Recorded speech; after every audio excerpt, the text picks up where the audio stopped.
डरना सबको है। एक बार 3 दोस्त अपनी कार से जा रहे थे। राघव, कबीर और मीरा।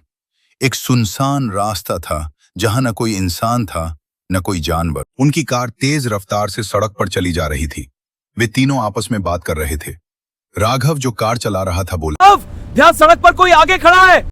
आगे तो कोई भी नहीं है। इतने में वो बूढ़ा इंसान सड़क से गायब हो जाता है और कार फिर से आगे चलने लगती है। तभी कबीर गाड़ी के साइड मिरर में देखता है। उसे फिर से वही बूढ़ा तांत्रिक जैसा इंसान दिखाई देता है जो पीछे सड़क पर खड़ा था। वो उनकी गाड़ी को घूर कर देख रहा था। अचानक उनकी गाड़ी बंद हो जाती है। मीरा घबरा कर पूछती है, क्या हुआ? गाड़ी क्यों रोक दी? पता नहीं, गाड़ी अचानक बंद हो गई है। वे तीनों इधर उधर देखने लगते हैं। जंगल के नोए अंदर से अजीब अजीब जानवरों की डरावनी आवाजें आने लगती हैं। तभी मीरा को दूर एक पुराना किला दिखाई देता है। वो बोलती है, देखो, वहां कोई किला है, शायद वहां हमें मदद मिल जाए। चलो जाकर देखते हैं, यहां जंगल में खड़े रहना ठीक नहीं है। तभी कबीर भी घबराकर बोलता है, यार देखो, अंदर रोशनी जल रही है। वो अच्छा नहीं लग रहा, हमें वापस चलना चाहिए। अरे इतना डर क्यों रही हो? अंदर खजाना भी हो सकता है। जगह सदियों पुरानी लग रही है।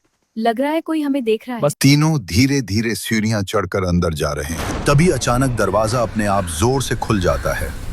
तेज हवा चलने लगती है और अंदर से अजीब सी आवाजें आने लगती हैं। पीछे जंगल से किसी जानवर के अजीब घुराने की आवाज आती है। अंदर दीवार पर एक पुराने राजा की पेंटिंग है।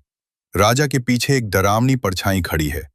राघव वहां से एक कमरे में जाता है और वहां उसे दीवार पर खून से बने हाथों के निशान दिखाई देते हैं। दूसरी तरफ मीरा एक दूसरे कमरे में होती है।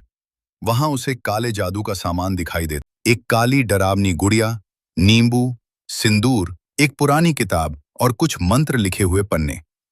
मीरा गहरी सोच में पड़ जाती है और धीरे से कहती है, ये सब क्या है? हमने यहाँ आकर गलती तो नहीं कर दी है?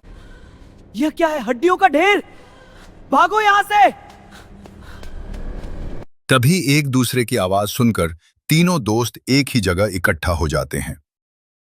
मीरा एक किताब जो पढ़ती भी है। इस खजाने को ले जाएगा उसे अपनी जान देनी होगी। हाँ, यहाँ खजाना है। चलो इसे ढूंढते हैं। हाँ चलो, हमारी किस्मत चमक जाएगी। नहीं, इसमें लिखा है खजाने के बदले मौत। हमें यहाँ से चले जाना चाहिए। यहाँ कुछ तो गलत लग रहा है। मीरा तुम घबराओ मत। चलो, जिसमें जिस दरवाजे की बात की गई है वहां चलते हैं। क्या पता हमारी किस्मत बदल जाए। ठीक है। तीनों दोस्त नीचे उतर रहे हैं। नीचे से तेज लाल रोशनी आ रही है। यह कोई चेतावनी है। मतलब हमें एक ही चीज चुननी होगी। मैं तो खजाना ही चुनूंगा। मुझे डर लग रहा है, हमें यहाँ से निकल जाना चाहिए। मुझे बहुत धन चाहिए। मैं अंदर जा रहा हूँ। तभी अंदर उन्हें एक अंधेरे से भरा कमरा दिखाई देता है। जैसे ही वे भीतर कदम रखते हैं, वहां धुआं उठने लगता है। अचानक बहुत सी काली आत्माएं प्रकट हो जाती हैं। यहाँ से चले जाओ, ये खजाना हमारे मालिक का है। चले जाओ, चले जाओ। बचाओ, मुझे बचाओ राघव, मुझे बचाओ। हमारे मित्र को छोड़ दो, हम यहाँ से चले जाएंगे। कृपया हमें जाने दो। अब बहुत देर हो चुकी है घर। कबीर! तभी वो काली मीरा- परछाई कबीर को अपने साथ लेकर हवा में गायब हो जाती है और वहां अचानक गहरी शांति छा जाती। मीरा और राघव कबीर को ढूंढने के लिए आगे बढ़ जाते हैं।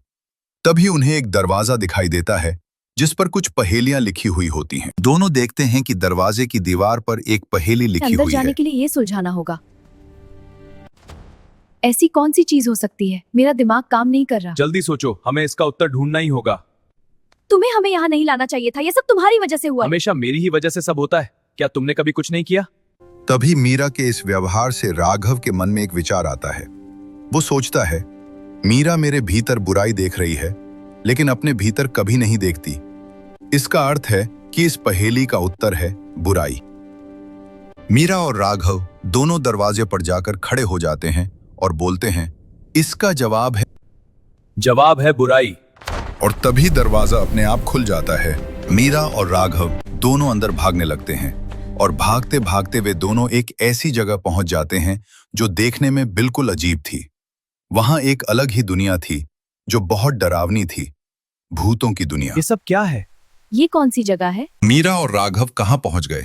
क्या वे अपने दोस्त को ढूंढ पाएंगे? और कौन है जो उनके साथ ये सब कर रहा है? ये जानने के लिए देखें कहानी का वहाँ दूसरा ऋषभ का भाग। कैप। हमें सपोर्ट करना ना भूलें दोस्तों, आपका प्यार हमें और भयानक कहानियां लाने के लिए प्रेरित करता है।